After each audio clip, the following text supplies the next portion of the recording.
people don't understand with immigration, which is a great place to start, Just right into it.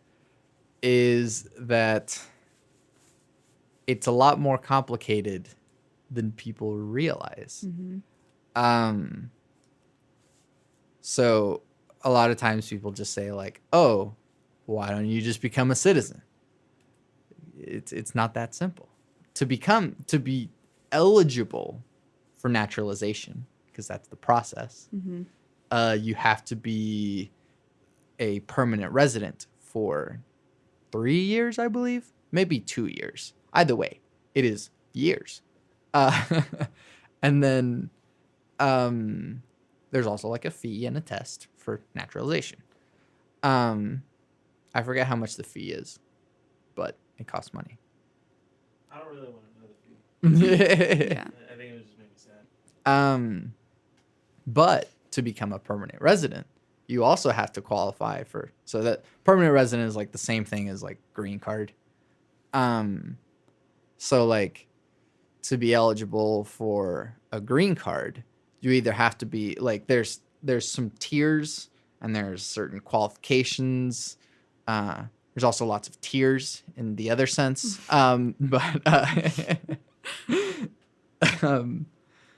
But one, which is the simplest way, is like being a family member of someone who's already a citizen.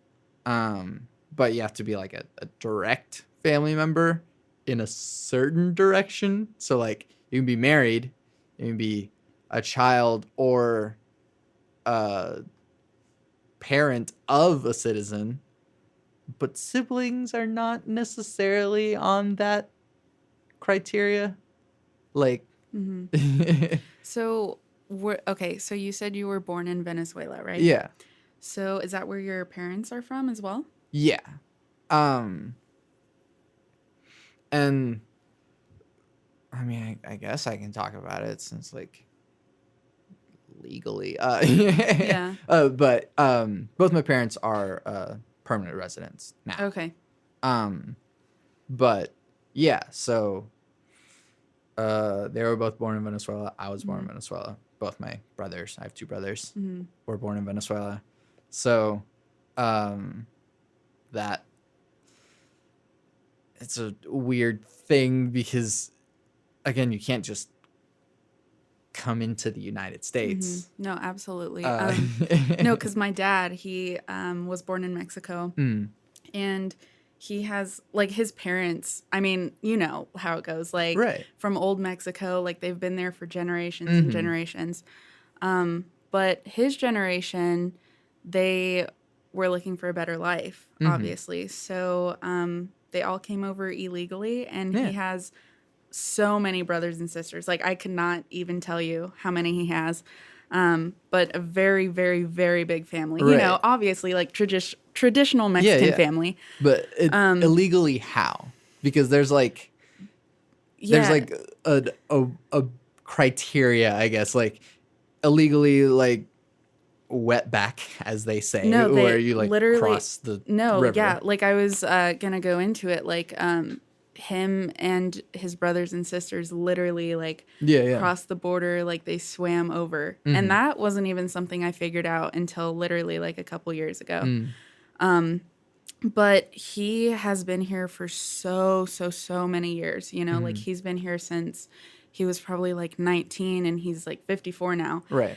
And that entire time, he was obviously like trying to gain citizenship, and he only got that 2 years ago. But it was like that long of a process. Yeah. So it's really, really angering when, you know, people are like, oh, well, you should come here legally, you know? Right. They make it seem like it's so easy, but what they don't understand is that there's an entire process.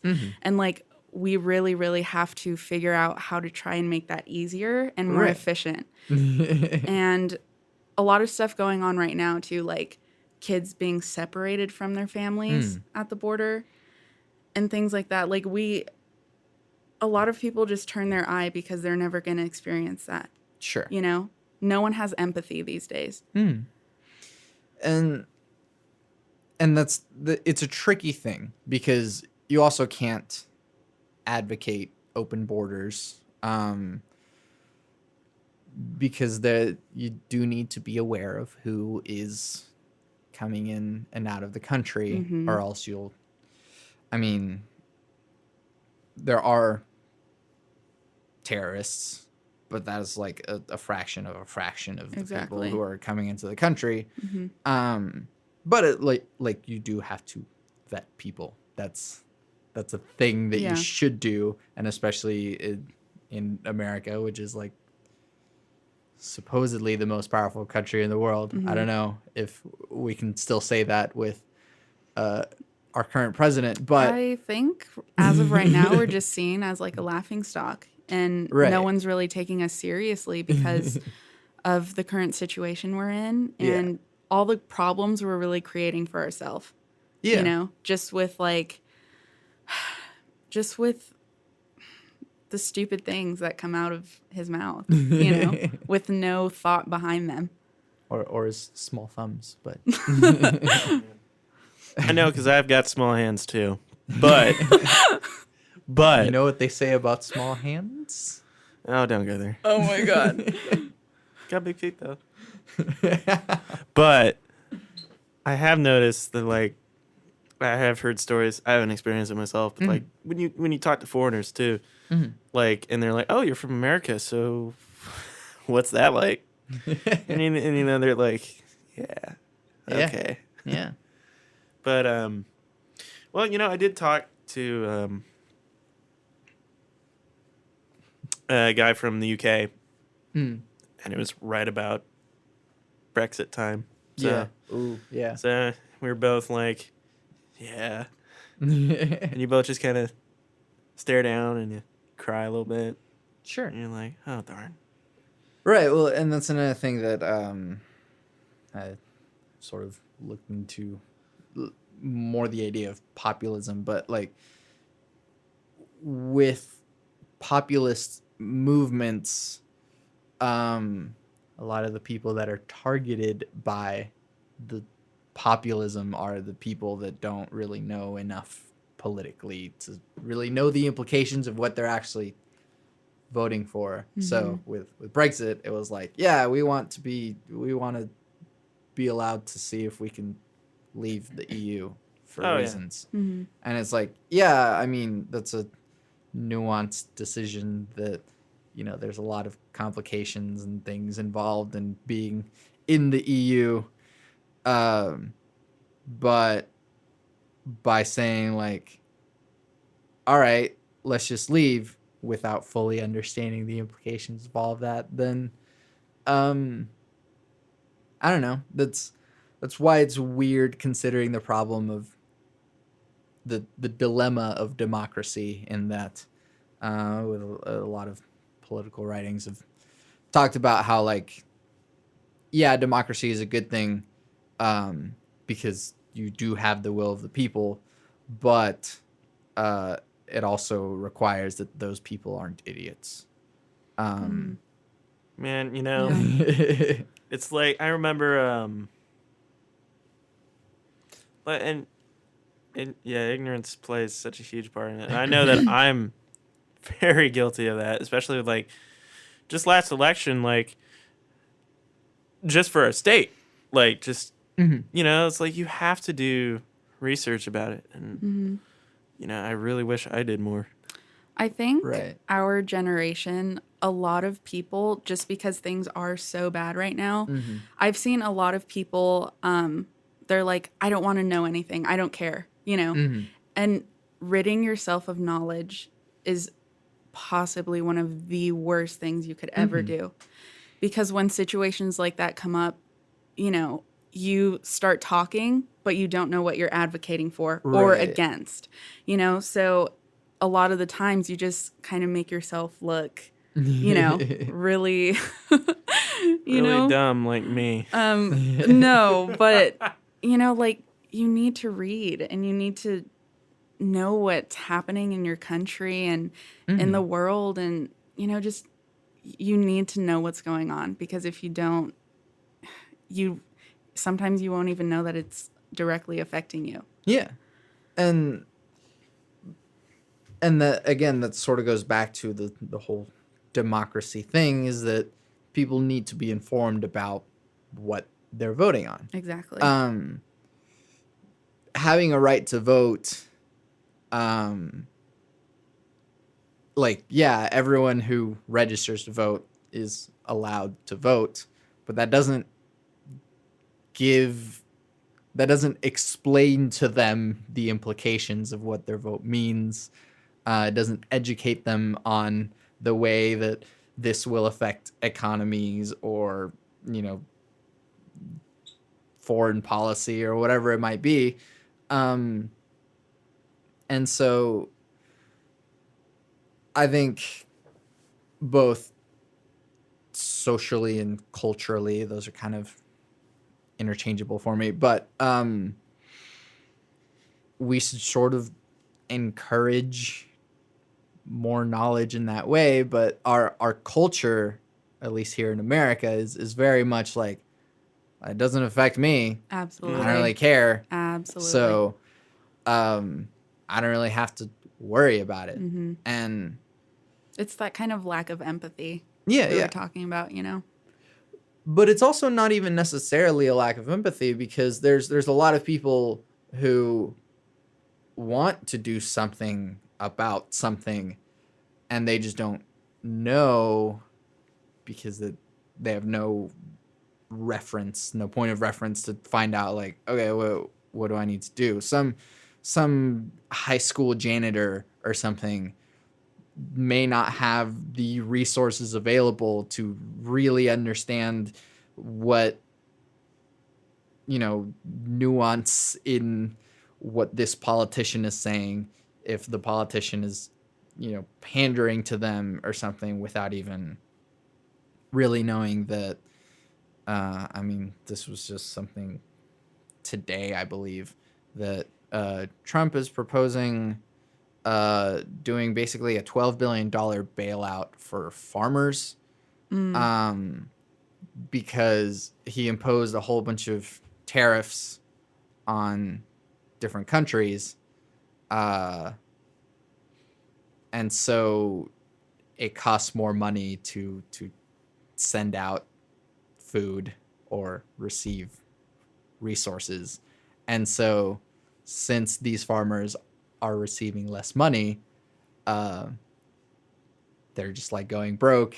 And so he's like, well, here, just have a bunch of money to sort of patch that.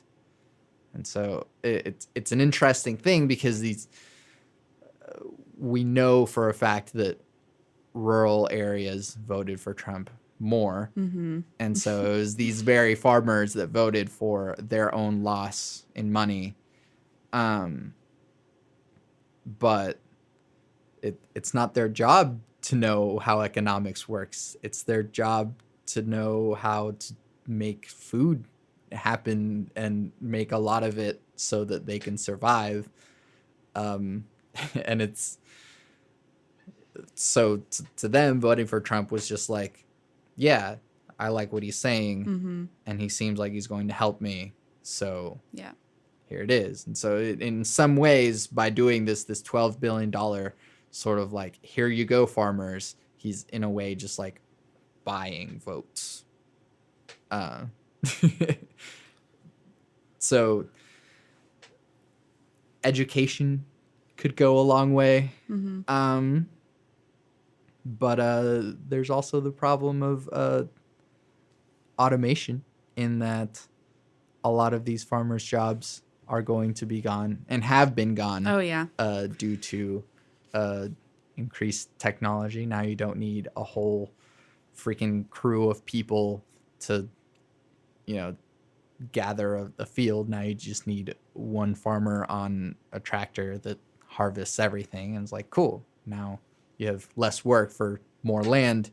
And so all of this revenue goes to one person, and then all of these other people who are going to be farm hands are just out of a job. That's the whole other that's a rabbit hole within a rabbit hole. Thing. But yeah, economics and politics and everything. Yeah. But I'm gonna go ahead and link this right back to immigration. A lot of those farm jobs are from that can't be done by automation. Are usually done by immigrants. And more specifically illegal immigrants. Exactly. One of the main ways actually that they earn money, and not very much of it for the work and labor that they do every day. But I mean, going back to the immigration thing, it's like we have no way of entering the country legally by just being like, hey, I don't have any necessarily like marketable skills, but I'm willing to just like grab fruit off a tree if that means not being killed by a cartel or something. Exactly. Yeah. And that does bring a lot of value to the US, but value is a whole other thing because I'm also sort of linking it back to we don't really care as voters because we also have a lot to worry about ourselves. I have 2 jobs and I'm in school. So I don't really have a lot of time to focus on, like, I mean, I don't vote because of DACA, but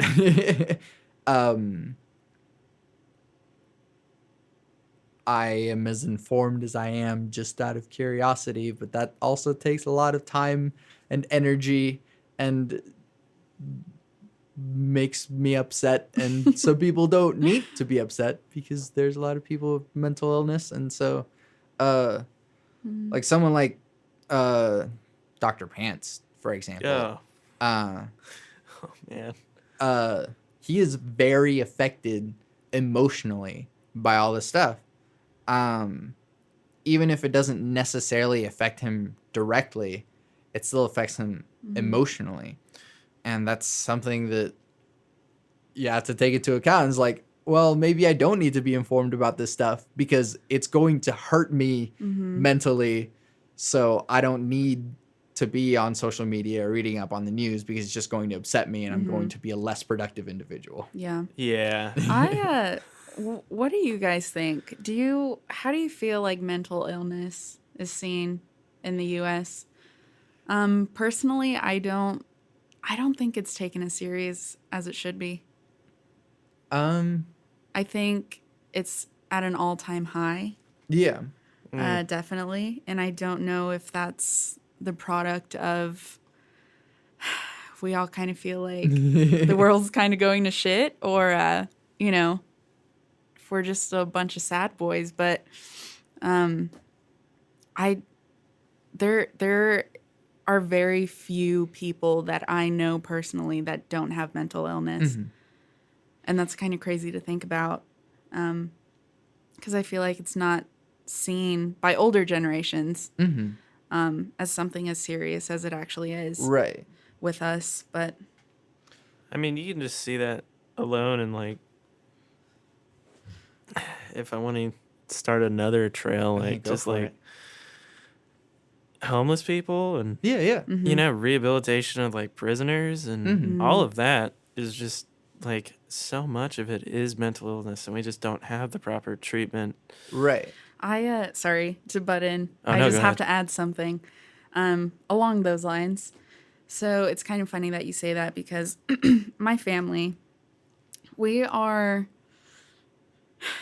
a very low income family. We're not you know, I wouldn't even say we're middle class. So one of my aunts, she is very, very, very mentally ill. And she lives here in Oklahoma. But she is basically incapable of even like getting thoughts across, or sometimes she just looks completely lost and like doesn't know where she is. So in that case, obviously she can't hold a job and things like that, and she's just homeless. Right. Because my family as it is, we don't have enough money to, you know, put her in a home or like hire someone to watch her or anything like that.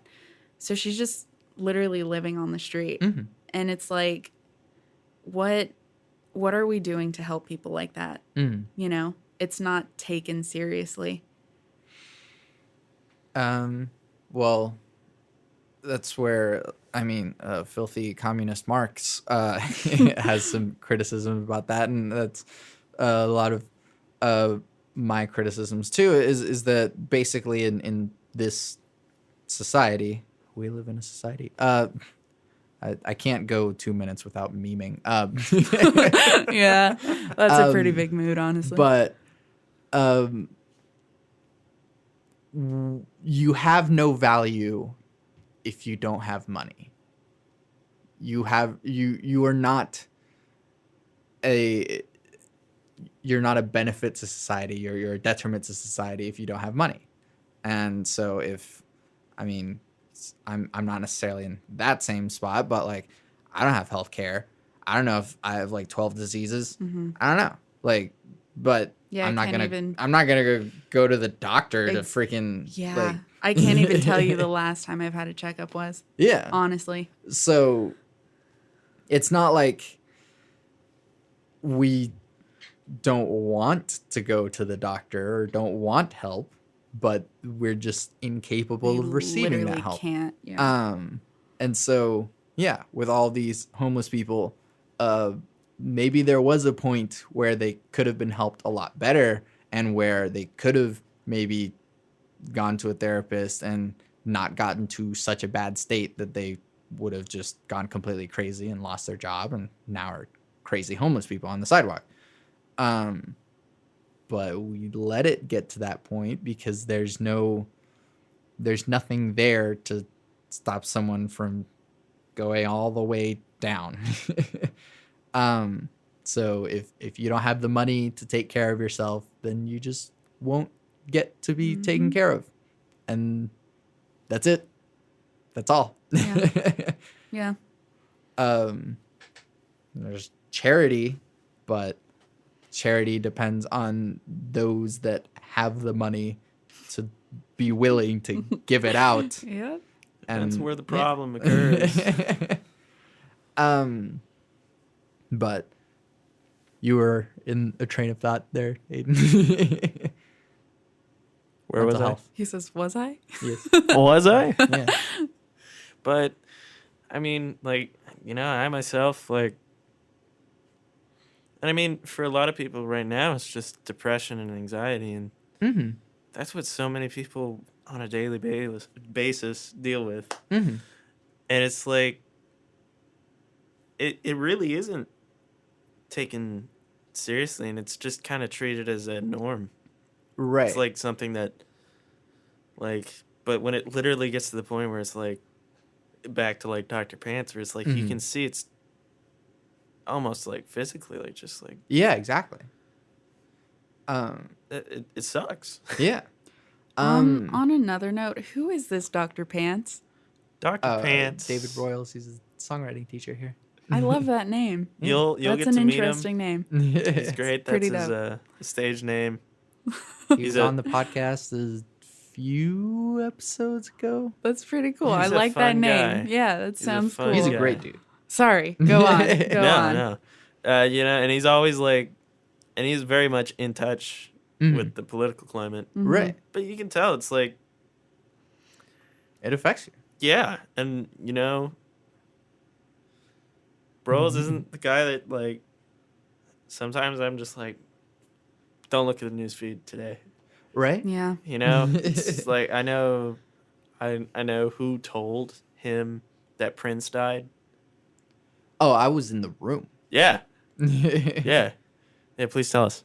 Oh, well, I can't remember who it was. It might have been Chase Hampton. Oh, yeah, Chase. Who told him, or someone else in the room. But it's like... But, like, it definitely affected him, like, the rest of the class. Like, there was just like moments in the class where he just, like, had to stop and was like, yeah, I'm still kind of dealing with that. Oh, and then he was like, okay, so like he's such a compassionate human being.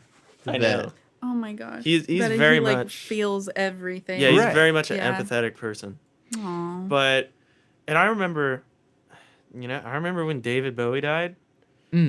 That day sucked. Yeah. I just kind of like stayed at home and did nothing.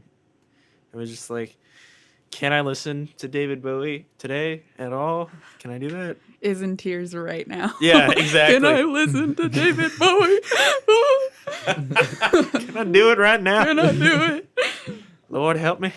But go ahead. But also like Chris Cornell. Yeah. When that happened, Chris Cornell. I was at work. I was in the break room. We were about to clock in. I remember being, guys, oh my God, Chris Cornell died. Who?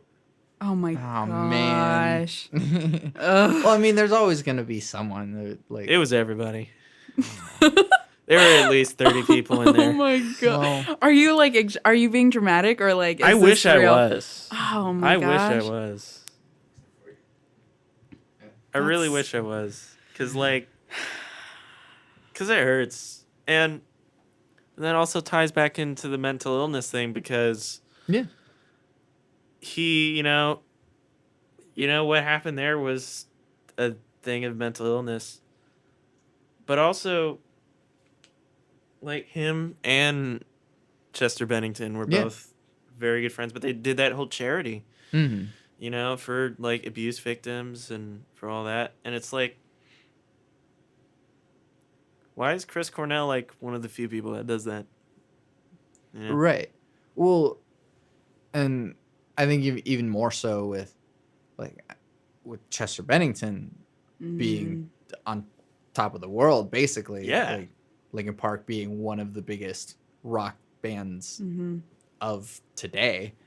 And they're still fairly like young in comparison, like and so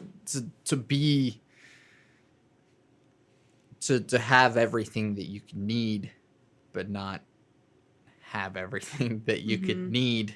Yeah. I have a sort of middle-ish of the road feeling about mental illness, and it's that I do see that we have this sort of epidemic of mental illness, but I also feel like we're sort of over diagnosing and sort of self-diagnosing, and that like it's okay to be sad, but that's not necessarily depression. Yeah. And so, I mean, I try and be as balanced as possible. I mean, a middle way, but so like yes, you can be anxious in certain situations, or yes, you can be sad sometimes. That doesn't necessarily mean that you have anxiety, that you have depression. And that can be very frustrating too, because my anxiety used to be, it just took the form of OCD, obsessive compulsive disorder, and what that ended up being, was awful. Like, it really was. And I don't want to go too far into detail into that just because it takes forever, but to hear other people be like laughing, being like, I have OCD, it was like so frustrating. It's like, wow. Yeah. It's like being someone who actually like in depth went through that. Yeah. And hearing, people joke, or sometimes they're serious though. Like I've heard people seriously think that they have this kind of mental illness or disorder, but it's just really self-diagnostic. Oh yeah. And I mean,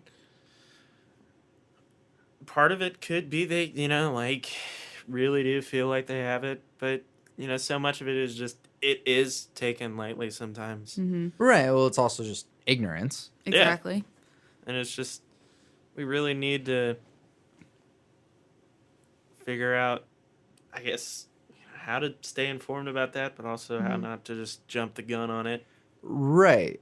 And so I think, I mean, again, I try and balance a little bit. And so there's the harsh side, which is just like, sometimes you're just sad and you just got to deal with it. Mm-hmm. And there are people who can and people who can't. I guess for myself, I don't know if it's like my occasional depressions, blah, blah, blah, has never gotten bad enough. I do remember a time when I was a teenager where I was contemplating suicide, but since then, I've never really like had anything worse than that, and I've never really like, if I've gotten to a low point, I've always gotten myself out. Mm-hmm. And so that's just from my perspective, at least, and I can't speak for anyone else's perspective, but we can't just think that like, oh, there's a name for this, and so like I have that, so now that I have the thing and I can diagnose it and I can name it, I can be treated for it. But like sometimes you just gotta like deal with it yourself. Mm-hmm. So it kind of goes back to like I don't have health insurance, so I can't go. So like even if I was actually depressed, I wouldn't be able to do anything about it. So like I had to take care of it. Yeah. And so maybe some people aren't doing everything that they can. So like when you were going through that and then like the hardships that you faced after that, what helped you kind of come out of that, or what helped like, just kind of uplift you? It's the like basic cheesy answers that everyone gives, like having friends, talking to people, being more socially active. I mean, I think they're basic and cheesy because they're what works, right? It really is like, because I feel like, everyone obviously goes through a hard time in life, but whenever I felt that way, like that's honestly too kind of how I got into music, and I surrounded myself with people who also loved music. You kind of you have to start finding stuff that you love, and that you can focus that energy on instead of focusing your energy on negative thoughts or being sad, because if you do that, it's just going to get worse and worse. Right. But it's also it is a balance too, because it wasn't necessarily just like, oh, just be happy and be with friends. Yeah. Because that's absolutely hard. Yeah.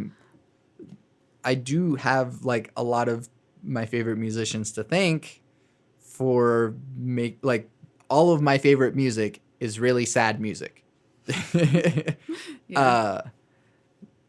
I'm not even really that sad of a person. Like I haven't been a sad person since I was like 14.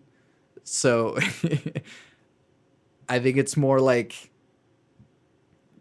the fact that I like still relate to those emotions and was able to at that time listen to like Brand New and scream my lungs out. Like there's a certain catharsis there that you need, and that's not necessarily a positive emotion. Like being angry or being sad is not a positive emotion, but you have to work through it rather than just, for one, wallow in it or ignore it.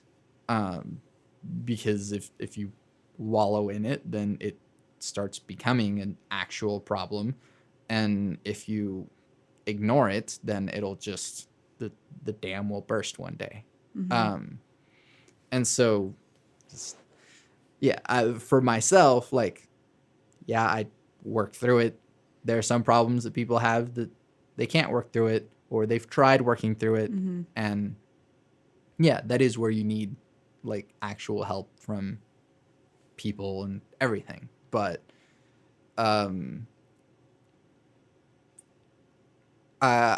had this thought recently, because I was writing a lot of like recently, as in like a few months ago, I was writing a lot of like really sad poetry, and I was like, am I depressed?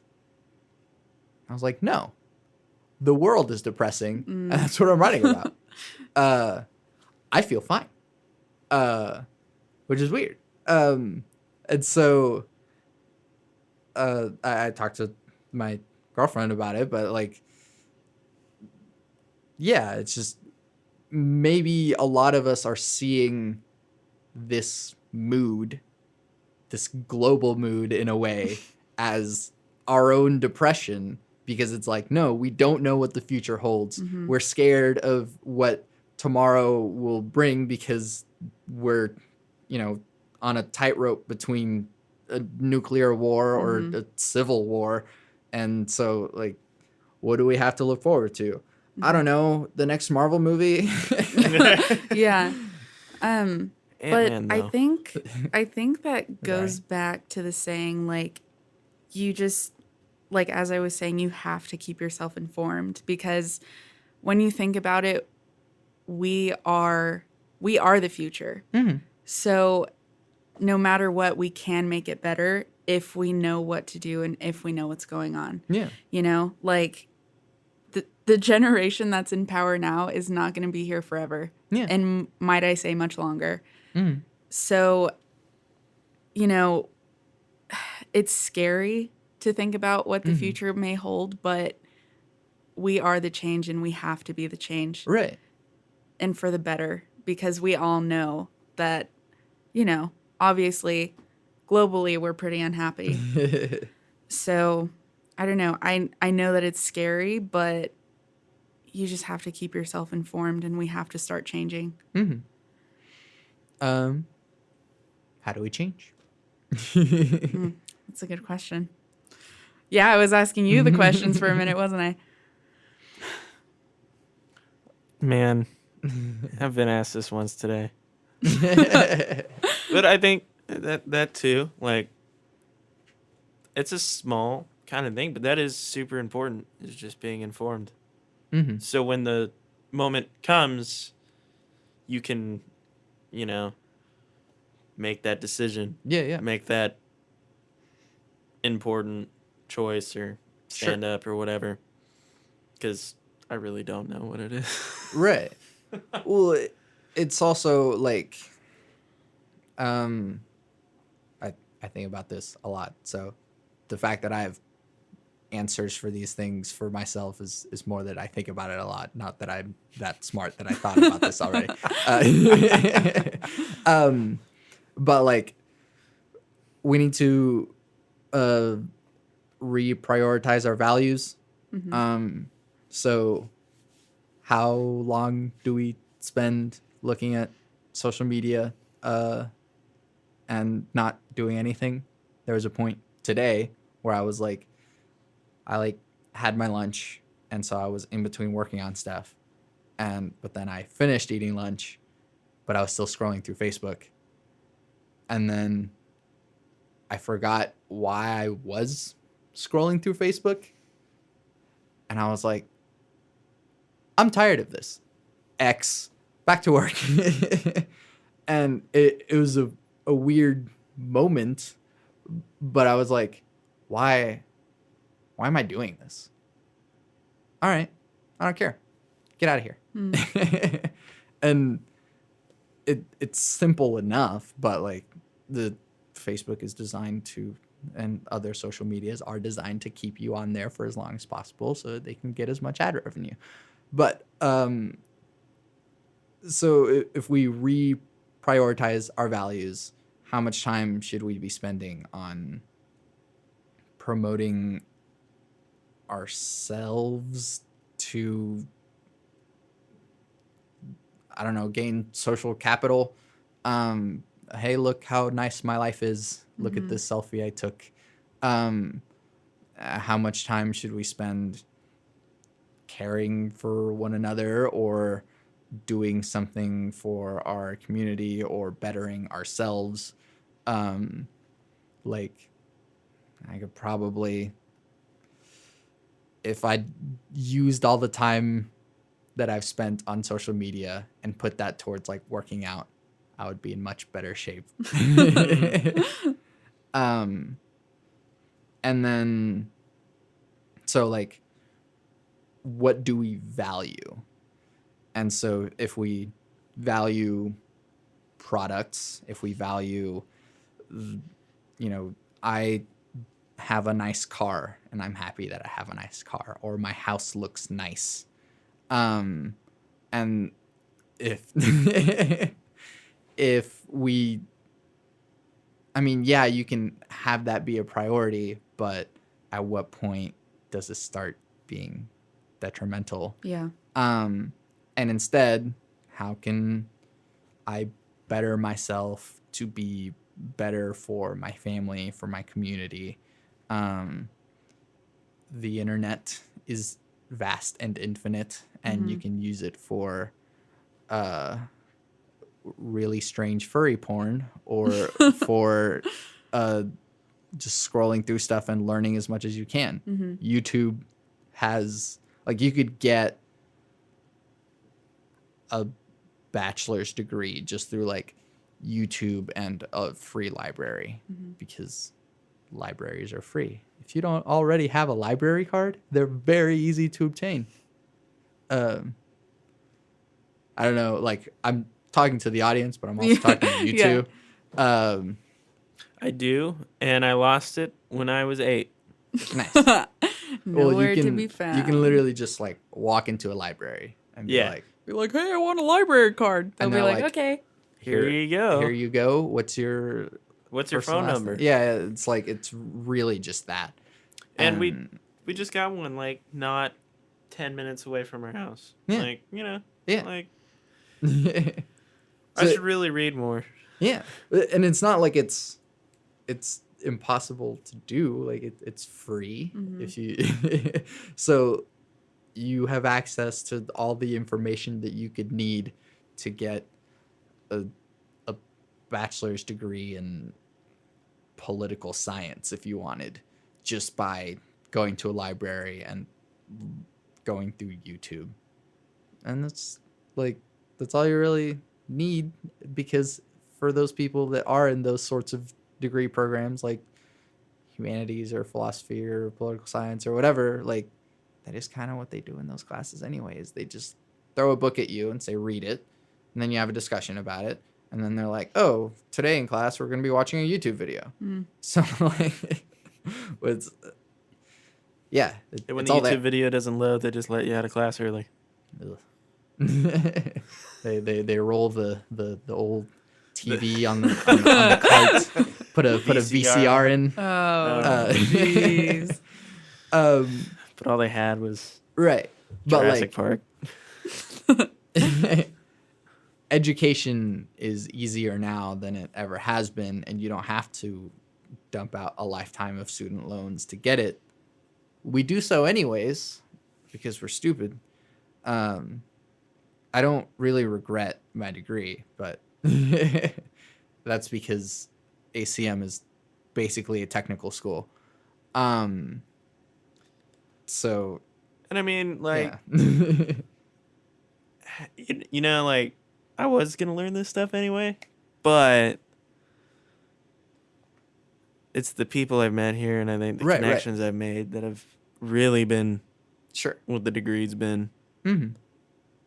Yeah, but there's actually nothing stopping you from like walking into a university and sitting in the class. Like, nothing. There's not going to be like a cop going in there. That's so funny that you say that, because I've always had like that thought of just, because like, you literally can do that. Yeah. Like, you won't get any credit for it. You won't get a degree. You won't get the piece of paper at the end. But like, what are you in school for? We are in school for the piece of paper. Are we in school for the knowledge? And I mean, like, Would a associates in applied technology? Yeah, that's what it is. I think that's what it is. Really get me that far? Doesn't know what his degree is. Yeah, I don't. Yeah, well, that's because our thing is like a catch-all for all of our stuff. Yeah, it's kind of bizarre, really. Yeah. It's kind of hard to think about. Makes my brain hurt. I mean, the bachelor's from here is like a bachelor's in applied science, which doesn't. That doesn't really. It's not or compute. unless it's also applied technology. I don't know, but it's all the same thing. I mean, I can get production being like engineering. Yeah. In a way. Right. No, it is. Yeah. But like, I'm not gonna tell people that I have a bachelor's in applied science. I have a bachelor's in contemporary music production. Yeah. I'm gonna tell people I've got an associate's in contemporary music performance, and they're gonna be like, "Go away." Right. Get out of my face. But hopefully I can tell them, well, I have this guy's number. Right, yeah. Okay. But that's why we go to school here, at least. Yeah. But is that like messed up to say? Because I mean, What? and I mean, it's really like, his music has never, I don't think, been, what degree do you have, unless you're trying to become a professor? right. But I mean, you can. I mean, Kevin Lively doesn't have like a master's degree, but he has more experience than anyone in this freaking building. Yeah, exactly. So. It's like, yeah, I mean, that's what really comes down to, it's experience. And gosh darn it, this microphone. I'll just hold it here. The stand, yeah. So I mean, yeah. Well, then and that kind of goes back to what I was saying, that like the experience and the knowledge is what really matters, and the more knowledge that we gather collectively helps everyone. But again, there's nothing stopping us from like our theoretical doctorate. You can look at the syllabus of every class. You can look at the degree sheet of every program. So it's actually all there for you, like for free. But you can just do that all yourself. But we culturally don't put that much value in education anymore. As we can see in Oklahoma, that teachers are incredibly underpaid, and then they walked out of their classrooms, and the state was like, "So." Yeah. You know, Literally. kind of hurt to watch that one. It's funny because I knew this guy and his mom was a teacher, and they were literally advocating against the walkout. And I was like, how does that make any sense for you guys? But okay, do your thing, man. Well, Whatever gets you to sleep. Yeah. Someone else paying for me because let me type this thing. We are having technical difficulties in the studio. Welcome back to NPR. Yeah. Welcome back to National Public Radio. I mean, this is public. Like, anyone can get it. Yeah. You know, Wayne's World. Yeah. Party time. But yeah, no, and they probably advocated against it because it's like, no, you should be teaching the kids. It's always for the kids. But it's like, no, the walkout is for the kids. It is for the kids, yeah. So, I mean, what do we culturally value as a society, and what can we do to change that? Right now, we have everything in place and available for anyone to become more educated, more politically informed. There are some barriers to things, but hey, things like libraries, once again, if you don't even have like an internet connection, there are free computers at libraries. You can do that. And then you can look up whatever you want. but there's also the barriers of money. That it's a weird disconnect. You can't put like, I've watched every single video in this series that lets me know how to do this thing. You can't put that on your resume and expect to get a job. But like, I have a friend who is basically a self-made mechanic. It's not what he does for a living, but he knows cars better than anyone that I know. And that's literally just through YouTube, because he would have a problem with his car. He would look it up and then fix it himself. And he's just literally done that with every single thing with his car. And he doesn't need to go to like a trade school to learn to be a mechanic. He could basically be a mechanic, but he wouldn't be hired as a mechanic because there's nothing that says, hey, look, I have this experience in a thing that's a title or a sheet of paper that anyone can verify. It's really just like, you can look at my search history, I guess. Yeah, you can, and they'll just be like, well, call us back when you have a degree. Right. And it's kind of funny because music is, a similar sort of landscape like that, because you can learn so much off YouTube now. Yeah. Just musically. If you can read music, well, you had the internet. You can... Every piece of sheet music on the planet is somewhere in there. Yes. Any classical piece you want to learn, it's there. imslp.org. Yeah. And all the theory, all the materials, but... And I mean, it really does help to have someone there with music just to teach you the sort of organic aspect of it. But right. You can learn a whole lot. Yeah. Just off the internet. But what's keeping you from a job is like knowing people and verifiable proof that you have experience. Right. Yeah, you can know all this stuff, but, well, never heard you play before. Yeah. Have you played with a band before? Do you have experience, Right. And that is kind of the weird thing, too, is that we're kind of lucky being musicians in that you can just like, oh, I have nothing to prove my musicality other than showing you my musicality. Like, yeah, and people will just and they'll give you chances. Yeah, like, exactly. They're like, well, you're here, dude, go ahead. Right. But like if you're trying to be a mechanic, they're not just gonna like, here's a car. Yeah, here's a car. At the job interview. Show me what you got. Show me what you got. Are you trying to be a doctor? It's like, well, here's a heart surgery. Right. Go ahead. Here's that heart surgery you asked for. Yeah, exactly. But it's like... Also, I mean, by what means did you become a doctor? Like, yeah. You must have had to have pulled some sketchy things to, like, gather your own experience without going through an educational institution. You know that like show that comes on at like 1 a.m. like ER? What is it called? Like horror stories from the ER. Oh, that's how you become the doctor. But I mean, and then you get like malpractice and all that, right? Because we were just talking about this the other day, me and Isabel. But like, if you don't actually care about your patient. Then all of a sudden you're just like, hey, here, get the hell out. Well, you care about this paycheck? Then sure.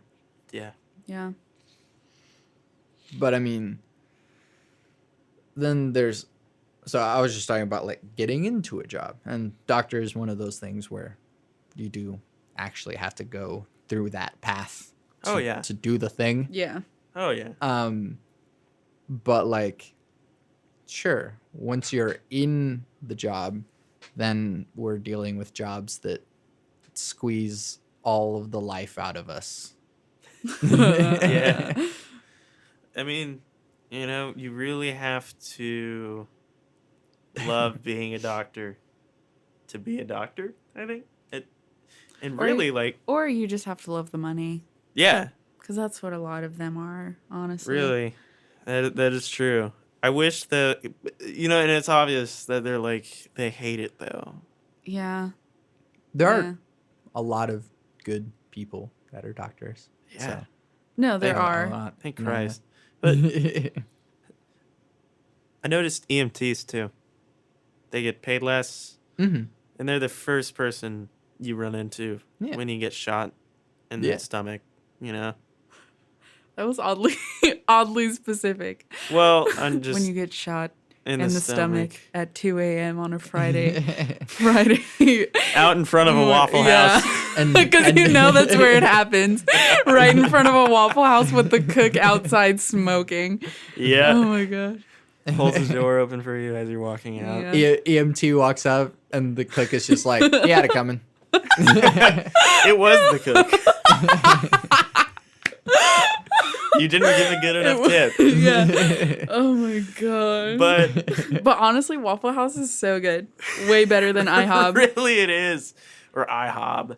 That's what I. Yeah. That's over now, right? Yeah, Thank it's over. God. But yeah, I noticed that EMTs, they don't really get a lot of appreciation, and I think a lot more and not people. Not a lot of money either. Yeah, but not a lot of money. I think a lot more people die on their table than, say, a doctor. It's hard to say. I don't know. I don't have the statistics either, but I'm just guesstimating here. Right. Well, same thing with like nurses. Yeah. I have a friend who's a nurse, and like she has 2 roommates, and like still struggles with money time to time. Yeah, I mean, and it sucks too because nurses also like. That's another thing. There isn't a lot of respect there either. Mm-hmm. But more importantly, like International House of Burgers. What the hell? Oh, more importantly. More importantly, that was your transition. Yeah. More importantly, because you're right. You know, really, I remember seeing that. It's like thinking, IHOB. I can't get used to that. Oh my god, they got roasted eaten hard. A burger at IHOP. I haven't either. I've been to IHOP a lot. Yes. I play Magic the Gathering. I've been at IHOP a lot. Let me introduce you to my father. Because he has some like first gen cards, I think. The fact that I just said that makes me feel a little some bit. first gen cards, I think. No, but like really, like they're worth a lot, I think. And I'm like, Dad, just sell those. Does he have an Alpha Black Lotus? You know, he doesn't. Because I remember looking this up. Oh my god, Black Lotus. Oh my god, did you say Black Lotus? In case you didn't know, Black Lotus costs thousands of dollars. He like actually starts getting really mad at us. No, He's I'm like, not mad. In case you guys didn't freaking know. It's pissed. Yeah. No, but He's like, get out. Well, I mean, and bro. Dude. Bro. What's Dude. Both my brother and my sister play Magic the Gathering. And it's fun. I've tried. I'm not smart enough. I don't think it's so much about silence. I don't think it's so much about smarts as it is more like determination to learn. Because it's not hard to learn. It's really hard to get good at it. No, I'm just no good at braining. Me no speak good. But yeah, you're right for sure though. I'm definitely way too lazy. What's the third in an F chord? A. Yeah. You brain. It's different. Something I care about, I guess. Right. Because I play Magic the Gathering because I want it to be fun right then and there. I don't want to have to spend hours learning it. That's why I can't. And money. And I don't want to play Mortal Kombat until 4 a.m. every night just so I can beat someone else. But trust me, I met this brother and sister, friends of my sister's. Mm-hmm. Floored. The one continuous combo and I couldn't break it or anything. I didn't. Yeah. Because I just beat the controller until something happens. Yeah.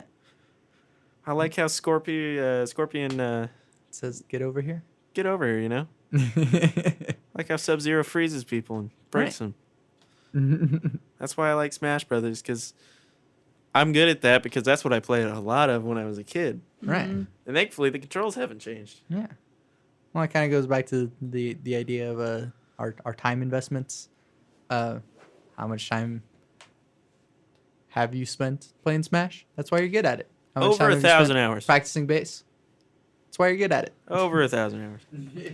Would I say 10,000 yet? No. But what's Malcolm Gladwell said? Malcolm Gladwell, yeah. 10,000 hours before you're before A you master at mastered something. it. Speaking of Malcolm Gladwell, he has a really good podcast, He really does. Revisionist History. He's a very articulate man.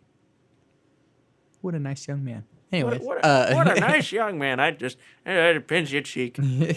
But that is actually another way that, like, this, as weird as and self-centered as this may sound, like, I'm a lot smarter now because I've listened to podcasts for like the past 4 years. Like, and it's just because I'm just receiving information all the time. And Yeah. there's just good information, but also fun stuff.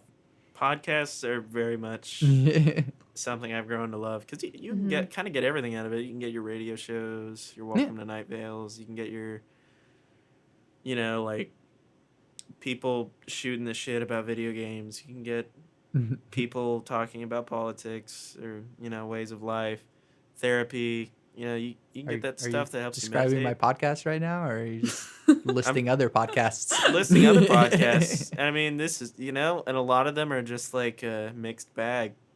Yeah. Like you can get something out of everything. Yeah. Which is exciting because I can put that on in the car. Yeah. There are podcasts for learning different languages. So you can just, like, That's again, pretty dope. another thing, like libraries, it's just free. All podcasts are free, and you can just subscribe to that, learn Spanish. Cool. Well, I'm going to need to learn how to speak Canadian eventually. Just make your No one got it. just make your No, your we got vowels it. That's the thing. just make your O vowels straight. Yeah. Yeah. Oh. Oh. Yeah. Yeah. No, I mean, I know a Canadian Close, or two. close enough. And they're great. Yeah. And it's funny because they can't be mean. They can. They'll just do it in a nice way. No. Not the ones I've met. They can't. I guess it's just their personality. I shouldn't generalize, darn it. I was talking to Patrick, Patrick Conlon. Yeah. He's Canadian. He's Canadian. He told me that one of the major traits of Canadian culture is anxiety about not knowing what Canadian culture is. Oh, man. Yeah. That's great. That's great. And, like, he really, like, boiled it down. Like, and That's... so it really does seem like, yeah, Huh. that's a part of being a Canadian is not really understanding what being a Canadian is and being a little concerned about it. But you see, that is so Canadian. Exactly. That is... And that's what makes it, like, a staple of Canadian culture. That's hilarious. It's great. Oh, man. I think it's funny, too. I don't think, like, Montreal gets a good enough rap. Because I'd love to go there. But also probably need to learn French. Sure, you can find some good wrap places there. Some good vegan restaurants. Okay. Get a nice wrap. Okay. Well, that's all the time we have for today. On that note, we've really run the gamut on this one. I'm not sure what time it was that we started, but real quick, going around the circle.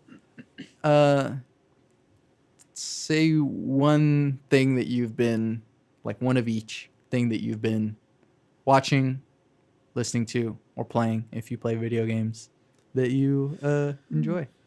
Let's start with you. Okay. Wait, okay. First one watching. Yeah. I just started watching Twin Peaks. Cool. Yes. Just finished first episode. It was pretty dope, so I'm going to keep doing that. Yeah. I've been listening to a lot of, this is one of my favorite bands, so I've been listening to a lot of the Growlers. And And then playing, not really anything at the moment, but I'm about to start playing Red Dead Redemption because I never have played it before, so I'm kind of excited for that. I still have not played Red Dead Redemption. I probably should. I've started it 3 times and stopped. About 5 minutes in. Yeah. Well, that makes me excited. I mean, it really should. I just got bored. But if you play it long enough, you can start shooting people. Okay. Like every other great Rockstar game out there. Yes. Yeah. I both actually, me and Isabel, just started watching Dark Tourism on Netflix. Yes. Oh my gosh. Oh, and I'm so surprised good. she didn't bring it up. But essentially, it just is the show where this, dainty New Zealander goes around the globe looking at dark tourism joints, which is essentially just like all the bleak stuff surrounding like death or something. I actually think taboo. you'd really like it. It's like I love stuff that's like documentary style. Like I love documentaries, so that series is like amazing to watch. Yeah, we're going home to watch it. Oh yeah. Oh yeah. like that's happening later tonight. And they just the last episode I watched, they went to Japan. The first thing they did was just go to Fukushima. And like with Geiger counters. Yeah. And it was just it was kind of sort of a wake up call. Terrifying. Yeah. Radiation was terrifying. I've been listening to kind of a lot of growlers too, but but also I really have been on a Father John Misty kick recently. Cool. Yeah, you have. So just kind of been feeling that out. I got Fallout 4. Nice. And even DLC, might we add? And all the DLC, and I hate it. I hate how Bethesda is so mainstream. The hipster in me wants to go bleh, because every time one of their games comes out, it's just like, oh, well, there goes the rest of my life. And I agree, but I do. There's a lot of hype behind it, and I always get a little bit disappointed. But after some time has passed, I always go back to those games, and then I'm like, okay, I can appreciate it now that the hype has died down. Sure. So I didn't really get it when it first came out, but now I'm enjoying it. Yeah. And I still have to replay Dark Souls for the 5,000th time because I got the remastered one. And it's still just sitting down waiting for me. Code Vein got delayed. By the way. Great. What was the other one? Shadows Never Die? Oh, yeah. Sekiro. Yeah. Or Shadows Die Twice. Yeah, Shadows Die Twice. Yeah. That's next From Software game. Almost the opposite. Shadows Never Die. Shadows Die Twice. Both James Bond movies. Right. Names. Yeah, potentially, yeah. For me, watching, I don't actually spend a lot of time on like Netflix or Hulu lately. I guess. You don't fall asleep to Bob's Burgers? No. Yeah. Sable and I have been watching or catching up on My Hero Academia. But for myself, Rick Beato's channel on YouTube is really good. He's a music guy. Okay. You know about Adam Neely? Yes. It's similar. Okay. A little bit less polished in how well it's edited. See, but I like that in between zone. Right. Where they're kind of like where they're getting the hang of it. They don't have all the materials to do it, or they're. But the dude he's a freaking genius. But yeah. You've also seen him in memes. Probably. You know the where the guy's playing trombone and then his kid is like slamming a thing. Yes. I'm pretty sure that's him. Yeah. Okay. Pretty sure that's him. Pretty sure. Yeah. Just I could be like wrong. Listening to it's always my usual things, but I'll say Sunlux had a new album. Sunlux is really good. And yeah, I'm still kind of stuck on that. And then Plague, since this month was Amazon Prime month, if your account is linked to your Twitch account, then you get a free game a month. But this month it was a free game a day for like the first half of the month. Hello? Wow. And there's a bunch of like small indie games, but it's still like No, but a whole that's bunch so of games. cool. Yeah. See, indie games are where it's starting to get me because Right, yeah, I've been yeah. wanting to like try Hollow Knight and all those other games that I forgot the names to. Yeah. So I guess still in progress is Hue, Hue, which is a puzzle platformer. Uses a lot of colors. It's really cool. Yeah. So since we didn't have an intro, who else in the room? And plug your stuff. Yeah. So my name's Isabel Herrera. And you can find my Instagram at Isabel_no_name_Herrera. That's HERRERA. Well, geez. I should probably She's ready for that plug. like spell my name out the first time. Hi, my name's Aidan McCool. Yeah. AIDAN Yeah. MCCOOL. It's like if you go to McDonald's. And you Yeah, it's order like if some you go to cool, McDonald's. It's a It's McCool. Yeah, Yeah. exactly. If it's a Mac, then that means you're Scottish. If it's a Mick, means you're Irish, I guess. But you can find me on Instagram. I didn't and know that stuff. distinction. Thanks for clarifying that. You're welcome. Find me on Instagram, Facebook. That's about it. Also, my band, Sun Phaser, is still called till I change it. Soon to be. Siziggy, Yeah. which Isabel Herrera is a member of now. Cool. Lead singer, multi-instrumentalist, whatever you want to Yeah. plug in with that. You're being too kind, but okay. No, it's fine. I also do makeup, kind of. I was a professional makeup artist for a second. I do have a piece of paper for that. And you can find my makeup account at Isabel Rose MUA, just as all one word. Nice. I can't say I have any need for makeup at the moment, but I do occasionally whenever I buddy. cosplay. Thank you guys for doing this with me. It's been a lot of fun. We really run the gamut Yeah. on all the Thank things. It's been awesome to be here. You can find everything that I do on my website, santiagoramones.com. I make music. You can download or pay for my demo, Songs with Words. So that is free, and you can download it like a weird old man. I don't know. People don't use the Bandcamp app, but you could also do that, I guess. But hey, if you ever have no signal, you can always just have my music downloaded onto your phone.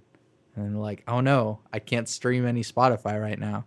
Guess I'll have to listen to Santiago now. Damn. Just like an old man. Yeah, like an old man. You can also listen to this podcast like you're doing right now through Apple Podcasts or YouTube or Stitcher or straight through my website, santiagoramones.com. You can leave comments or leave reviews, and feel free to sound off and be like, hey, I don't like what you said there, or I do like what you said there, or here's an interesting question you could ask someone, whatever you want to say. I always end my podcast with my three things. They shape my life's philosophy. My life's philosophy. Those three things are: love never fails. It's going to be okay. I might be wrong. Oh no. Outro music.